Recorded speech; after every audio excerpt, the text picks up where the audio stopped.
a John Cruz SPRO professional angler, and when you're talking about crankbait fishing, one of the things that I love to do is to crank grass. It can be very effective for those pre-spawn periods especially, and a lot of people focus on the outside grass lines, but do not overlook those inside grass lines, and I'll tell you why.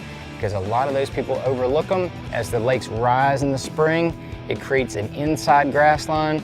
They can be right where those big bass are sitting. A little SPRO baby Fat John can be very effective, runs about down to 2 feet. If you need something a little bit deeper, my go-to is the SPRO Little John. Those two crankbaits are definitely what I like to key in on that springtime early hydrilla crankbait inside grass line fishing. And what we've got here is a perfect example. We got a big flat here, and it's really shallow up there. On the outside of that flat, there's grass that starts to grow. So right where that flat meets the edge of that grass, that inside grass line is very overlooked, and it can be really good. Right here, this one's shallower, so that's why I've got the baby Fat John.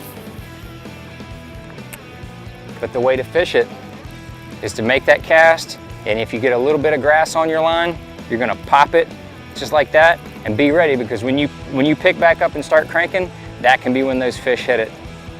You want that crankbait to just be ticking that grass, just be hitting it. That hydrilla is really hard. You're not gonna get your crankbait to bind up in it too bad, especially with those two crankbaits. They have a way to just kind of shimmy the grass off of them. And if they should get bogged down a little bit, usually you can just get a couple little hook set pops on it, and that crankbait will come right out of the grass, and you best be holding onto your rod. That's all I'm gonna tell you.